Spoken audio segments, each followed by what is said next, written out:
Coming up on the Epoch News, the US responds to a credible threat from Iran.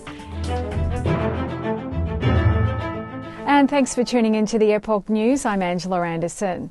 The Trump administration's deployment of an aircraft carrier strike group and bombers to the Middle East is a response to a credible threat by Iran, said Acting Defense Secretary Patrick Shanahan.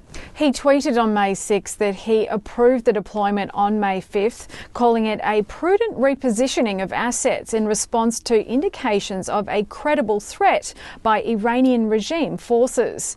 In a following tweet, he added, "We call on the Iranian regime to cease all provocation. We will hold the Iranian regime accountable for any attack on US forces or our interests." The administration declined to specify what prompted the deployment, but tensions between the two countries have been rising as the United States applies pressure on other countries to comply with sanctions on the Islamic regime. The deployment was first announced on May 5 by National Security Advisor John Bolton, who says the intention is to send a clear and unmistakable message to the Iranian regime that any attack on United States interests or on those of our allies will be met with unrelenting force.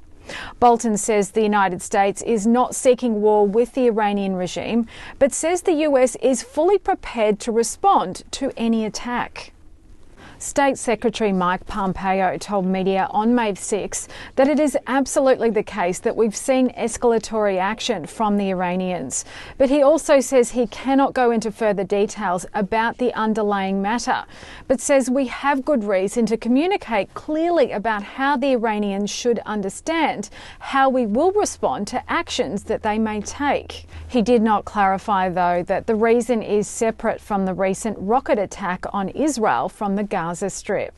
And that's all for today's news story, folks. If you'd like to read more in depth on this topic, please make sure to click the link in the description box. And I'd like to thank all of our supporters for following along with the Epoch News. And if you haven't already, please make sure to do so by clicking the subscribe and notifications button. Thanks for watching. I'm Angela Anderson.